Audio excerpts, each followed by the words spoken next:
Ja od dziecka wiedziałam, że chcę być matką, ale dzisiaj nie potrafię powiedzieć, czy to było moje, czy to było kulturowe mi wpojone. Ja rzeczywiście nie miałam z tym problemu i uważam, że to jest największe szczęście, jakie mnie spotkało. Ale również dlatego, że mogę to wszystko ciągnąć razem i że moje dzieci dodają mi ogromnej siły w tym, co robię. Ja już jestem na etapie, od dawna, ale na etapie, kiedy to ja się uczę od swoich dzieci. Co uważam, że dobrze świadczy o mnie jako o matce. Również dobrze świadczy o mnie jako o matce to, że wiem, że nie jestem matką idealną. A to nie cały czas to trwało. Ja długi czas myślałam, że nie ma wspanialszej matki niż ja, ale znów moje dzieci wyprowadziły mnie z tego mylnego błędu. Ale faktem jest, że ja bym nie zrobiła tego, co zrobiłam w swoim życiu. Nie wyjechałabym na stypendium Fulbrighta, gdyby nie fakt, że miałam dzieci. Ja wiedziałam, że ja muszę więcej, inaczej, lepiej, bo ja nie jestem tylko ja. Nie starczyłoby mi siły, odwagi, śmiałości, wiary w siebie, gdybym to miała robić dla siebie. Naprawdę. Ponieważ człowiek w PRL-u był wychowywany, i nie wiem, czy dalej nie jest, ale był wychowywany do świadomości, że niewiele znaczy, że ma się słuchać, że ma być pokorny i że musi upłynąć bardzo wiele czasu, zanim udowodni, że coś jest wart. W związku z tym ja bym się nigdy nie przebiła przez ten cały mur. Ja jestem niezwykle uprzywilejowaną osobą przez fakt, że pracuję na uniwersytecie. I oczywiście jestem też uprzywilejowaną osobą w tym sensie, że nie do końca byłam rozsądną osobą i wydawało mi się, że poczucie obowiązku, żeby pogodzić wszystkie role, jest najważniejsze. W związku z tym zmywanie podłogi, wykładanie i zajmowanie się dzieckiem w jednym czasie było dla mnie oczywistym, że ja sobie muszę poradzić.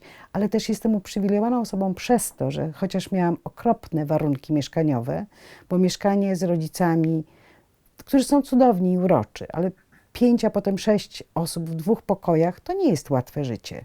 I być może inni ludzie uważają, że to jest wszystko cudowne i wspaniałe. Ja wiem, że to nie było ani cudowne, ani wspaniałe, ale ja miałam cały czas świadomość, że jest ktoś, kto się może dzieckiem zająć. No i wreszcie ja jestem niezwykle uprzywilejowaną, a może to powinnam była powiedzieć na początku, przez fakt, że mam takiego, a nie innego partnera. To nie było samotne macierzyństwo, to nie były moje dzieci, to były zawsze nasze dzieci i mój mąż jest osobą absolutnie pod tym względem niezwykłą, ponieważ on tego nie robił z poczucia obowiązku. On to robił w sposób naturalny i chyba był równie zachwycony swoim ojcostwem, jak ja swoim macierzyństwem. Państwo też rozmawiacie tylko ze mną i ja rozumiem, że to jest rodzaj wzmocnienia matek, pokazania im różnorodności. Natomiast na gruncie społecznym usunięcie mężczyzny z pola widzenia ma podkreślić przeznaczenie kobiety tylko i wyłącznie do macierzyństwa. A jednocześnie nie ma pani przecież pomników gospodyni domowej. Nie ma pani ulic, które by były nazwane nazwiskami wybitnych, wspaniałych kobiet, których, no właśnie, słowo, które mi przychodzi, poświęciły się, jest słowem, które mi przychodzi. Nie ma słowa, które spełniły się, wyżyły się w swojej roli jako matka w domu. Nie będzie szczęśliwych dzieci, jeśli nie ma szczęśliwej matki. To znaczy będzie, ale te dzieci muszą się strasznie napracować, żeby do tego szczęścia dojść. Dzieci nie mogą wyrastać w poczuciu z jednej strony, że wszystko jest dla nich, chociaż muszą mieć poczucie bezpieczeństwa i tego, że są potwornie kochane, znaczy są kochane, że są akceptowane, ale z drugiej strony nie mogą być obciążone tym, że przez nich gdzieś się zamykają jakieś światy, bo to ciąży. Mnie to szalenie ciążyło, jeśli chodzi o relacje z moją mamą.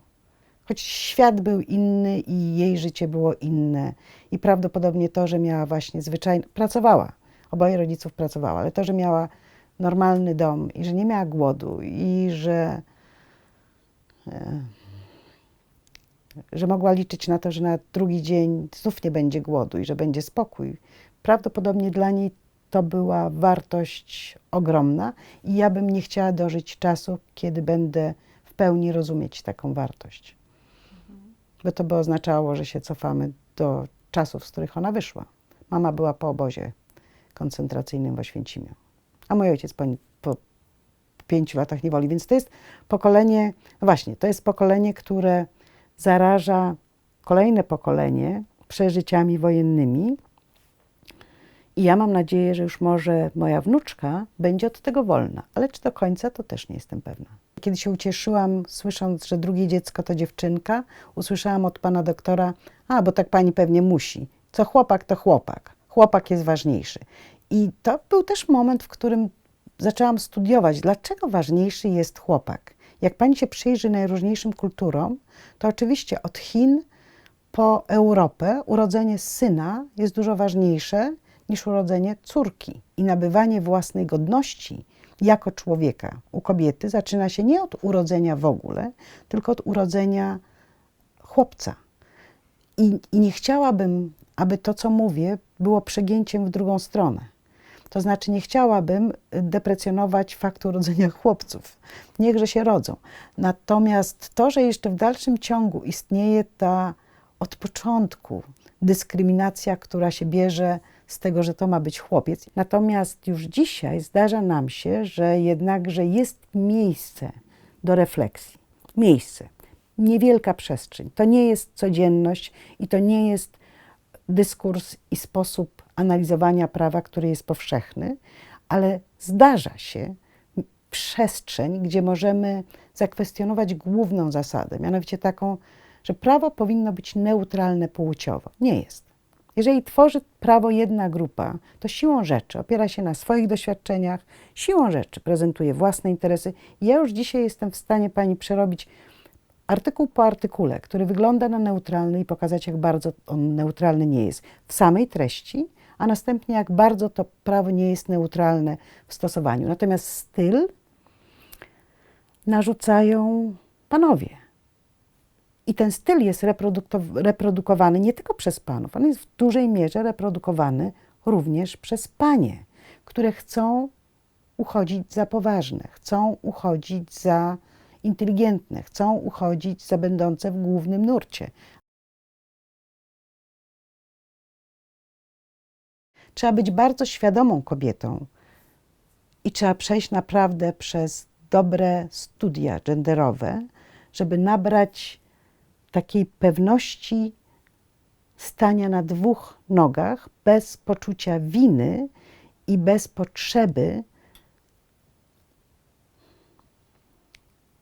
potrzeby reprodukowania obyczajów, zwyczajów i kultury, która jest kulturą męską, nawet jeśli tego tak nie nazywamy. Czyli kulturą, gdzie będziemy mówić, że nie nazwiemy tego, że chodzi o męską kulturę, nazwiemy, że to chodzi o racjonalne działanie, powiemy, że tu chodzi o logikę, ale będzie podtrzymywana myśl, że prawo jest neutralne i wszystkich dotyczy tak samo. Prawda? I pani koleżanko, powinna pani wiedzieć, że żeńskie końcówki nie są potrzebne, bo w polskim prawie męska końcówka obejmuje także kobietę. Czyli teksty protekcjonalne, patriarchalne, mizoginiczne lecą z ust kolegów i koleżanek równo, które nie chcą uchodzić za gorsze, nie chcą uchodzić za śmieszne, nie chcą uchodzić za słabsze. A to pani grozi w sytuacji, kiedy pani zaczyna analizować rzeczywistość z punktu widzenia, no właśnie, kulturowych cech przypisanych do płci, także w prawie.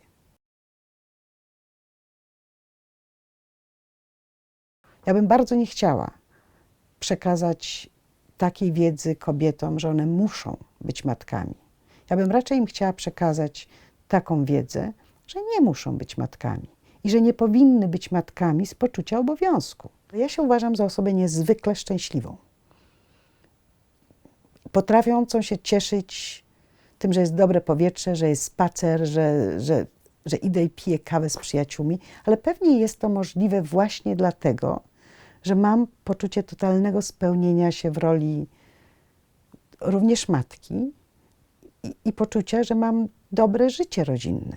Czyli to jest ogromna wartość, która pozwala cieszyć się życiem i nie oczekiwać wielkich huków, żeby można było powiedzieć, co to jest szczęście. No, to szczęście jest na co dzień, ja bym tylko nie chciała zmian.